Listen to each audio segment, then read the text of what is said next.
어린이 여러분, 안녕하세요. 눈곱이 심하게 끼거나 눈이 아픈 감염병인 유행성 각결막염 강의를 맡은 근양대학 간호학과 정선영 교수입니다. 우리 어린이는 어린이에게 잦은 눈병에 대해 궁금한 점이 많으시다고요? 질문해 주시면 하나씩 답변 드리겠습니다. 안녕하세요, 교수님. 저는 인천 해전초등학교 4학년 손정민입니다. 저는 유행성 각결막염이란 눈병을 태어나서 처음 들었는데요. 어떤 눈병인가요? 눈이 붓거나 빨갛게 되거나 눈곱이 낄 때 흔히 눈병에 걸렸다고 얘기하죠. 눈은 아주 소중하고 예민하잖아요. 잠자는 시간을 제외하고 눈은 공기 중에 오염물질, 세균, 바이러스 등에 항상 노출돼 있어요. 눈에 어떤 바이러스가 침투하면 눈이 토끼눈처럼 빨갛게 되거나 눈물, 눈곱, 통증, 눈부심, 그리고 시력이 나빠지는 이런 문제가 생길 수 있답니다. 심하면 눈을 뜨기가 힘들어져요. 손정민 어린이가 궁금해하는 유행성 각결막염은 바로 이런 증상을 일으키는 눈병입니다. 먼저 퀴즈 하나 내고 시작할게요. 유행성 각결막염이 아폴로 눈병일까요? 아닐까요? 같은 병일 것 같아요.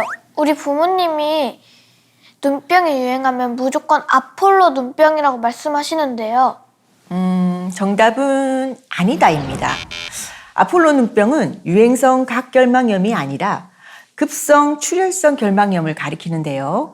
1969년 미국의 아폴로 우주선이 달에 착륙했던 해에 수영장을 다녀온 사람들을 중심으로 이 병이 크게 유행을 했기 때문에 아폴로 눈병이라는 별명을 얻게 되었어요. 유행성 눈병이요? 병 이름에 유행이라는 말이 들어있네요. 그렇다면 사계절 중 특별히 유행하는 시기가 있는 건가요? 유행성 각결막염 환자는 수영장 등 물놀이를 많이 하는 여름철에 주로 많이 발생합니다. 가을이 되면 이제 눈병 걱정 안 해도 되겠지라고 방심하는 어린이가 많아요. 하지만 가을에도 눈병 환자가 적지 않아요. 가을철은 활동량이 많은 데다가 낮에는 여름만큼 기온이 오르고 소풍, 운동회, 단풍놀이 등 야외 활동이 많다 보니 눈병을 일으키는 바이러스에 감염될 가능성이 커지게 됩니다. 유행성 각결막염에 걸리면 눈에 어떤 증상이 나타나나요? 눈이 빨갛게 변하거나 눈물이 자주 나고 따끔거립니다. 눈에서 돌이 구르는 듯한 느낌이나 모래가 들어간 듯 까끌까끌한 느낌이 들기도 해요. 자고 일어나면 눈이 잘 떠지지 않을 만큼 눈곱이 많이 생기기도 하고요. 보통 처음에는 한쪽 눈에 눈곱, 따가움, 토끼눈 같은 증상이 나타나고 며칠 후에는 반대쪽 눈에 증상이 나타납니다. 눈병의 증상이 심해지면 잘 안 보이고 시력이 떨어지기도 해요. 급성 출혈성 결막염, 즉 아폴로 눈병은 증상이 유행성 각결막염과 비슷하지만 빠르게 회복되는 것이 특징입니다. 대부분 일주일 정도 내에 낫게 돼요. 유행성 각결막염은 어떻게 감염되나요?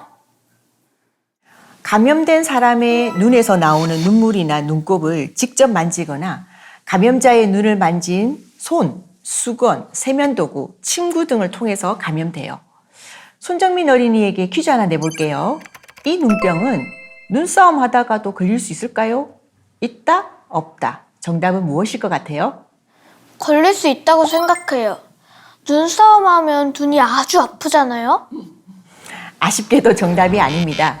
눈싸움 같이 유행성 각결막염 환자와 눈이 마주쳤다고 해서 감염되는 건 아니거든요. 유행성 각결막염은 코로나19나 독감과는 달리 침방울 등 호흡기 비말을 통해 감염이 되진 않아요. 바닥 분수에서 물놀이를 한 다음에 일어났더니 눈이 빨개진 거예요. 그러면 유행성 각결막염일 가능성이 큰 건가요? 손정민 어린이는 바닥 분수에서 놀 나이는 이미 지난 것 같은데요. 동생이 수영장이나 바닥 분수에서 논 뒤 자주 눈을 비비거나 토끼눈, 퉁퉁 부은 눈이 돼서 나타나면 유행성 각결막염이 원인일 수 있어요. 수영장에 가면 소독약 냄새가 나던데요? 우리 엄마는 소독약이 눈병을 일으킨다고 하는데 사실인가요? 물놀이 이후에 수영장의 염소 소독액이 결막을 자극해서 눈이 빨갛게 되거나 따끔거리는 증상이 나타날 수 있어요. 그렇다고 이를 유행성 각결막염이라고 볼 수는 없답니다. 이때는 대부분 치료 없이 저절로 며칠 내에 증상이 없어져요. 하지만 증상이 계속 심해지면 안과에 가서 치료를 받아야 됩니다. 유행성 각결막염에 걸렸다면 보통 어떻게 치료하나요? 치료할 때 주사를 맞아야 하나요? 현재까지 특별한 치료약이나 주사약은 없어요. 대개는 우리 몸의 자연 면역력으로 치료가 됩니다. 증상이 나타난 지 보름 정도 지나면 되게 자연스럽게 나아요. 대부분 별다른 후유증을 남기지 않으니까 크게 걱정할 필요는 없어요. 눈병이 걸리면 2일에서 3일에 한 번씩 안과를 방문해서 정기적으로 검사를 받는 것이 좋죠. 이 병에 걸리지 않으려면 어떻게 해야 하나요? 네, 예방이 중요하죠. 무엇보다 손을 깨끗이 씻는 것이 가장 중요합니다. 손을 올바르게 씻는 것만으로도 유행성 각결막염과 같은 감염성 질환의 70%를 예방할 수 있답니다. 다행히 코로나19 유행 기간에 올바른 손 씻기를 실천하는 사람이 과거보다 훨씬 많아졌어요. 손을 씻을 때는 비누를 사용해서 흐르는 물에서 30초 이상 꼼꼼하게 씻는 것이 좋습니다. 학교에서 공동 화장실을 쓴다면 고체형, 딱딱한 고체형 비누보다는 물비누가 더 위생적입니다. 손과 눈은 되도록 멀리 두는 것이 좋습니다. 눈을 손으로 만지지 말고 눈을 만졌다면 반드시 씻어야 합니다. 가렵다고 눈을 비비는 것도 금물입니다. 환자의 눈곱이나 수건, 침구 등을 통해 눈병이 옮겨질 수 있기 때문에 수건, 세면도구, 침구는 따로 사용해야 합니다.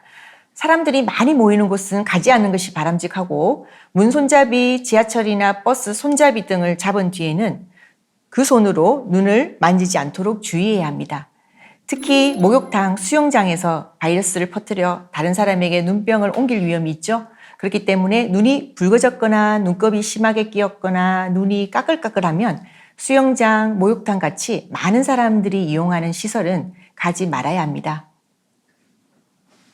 요즘 초등학생 중에서도 화장품이나 콘택트 렌즈를 사용하는 친구가 있잖아요. 눈병이 유행할 때는 화장품은 친구와 함께 사용하지 않는 것이 안전합니다. 콘택트 렌즈를 사용한다면 렌즈를 낀 채 잠을 자거나 친구 렌즈를 빌려 끼는 것도 삼가야 해요. 혹시 제가 눈병에 걸렸다면 학교를 빠져야 하나요? 유행성 각결막염은 옮기는 힘이 아주 강해서 가족 중 한 사람이 걸리면 가족 모두가 한 번씩 돌아가며 걸릴 수 있어요. 발병 후 3주 정도까지는 다른 사람에게 옮길 수 있습니다. 증상이 있는 동안에는 가족이나 친구 등 다른 사람들과 접촉하지 않도록 주의해야 합니다. 여기서 선생님이 두 번째 퀴즈를 내볼 테니 맞춰보세요. 눈이 모기에 물린 것처럼 퉁퉁 붓는 다래끼와 유행성 각결막염과 이 두 가지 병은 같은 병일까요? 아닐까요? 왠지 서로 다른 병일 것 같아요. 제 눈에 다래끼가 생겼다고 해서 제 짝꿍이 다래끼가 생길 것 같지 않거든요. 정답입니다. 다래끼와 유행성 각결막염은 다른 병이에요. 다래끼도 없는다고 생각하는 분이 많지만 이는 사실이 아닙니다. 눈 다래끼는 전염 가능성이 거의 없습니다. 다래끼는 눈꺼풀에 생기는 화농성 염증인데요. 손으로 자주 비비거나 몸이 피곤해서 면역력이 떨어지면 잘 생길 수 있어요.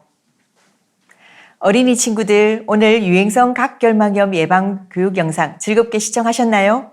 감염병 예방 교육 시간을 통해 어린이 친구들이 각결막염에 대해서 정확히 알고 예방법에 대해 공부할 수 있는 시간이 되었으면 해요. 지금까지 시청해 주셔서 감사합니다. 안녕.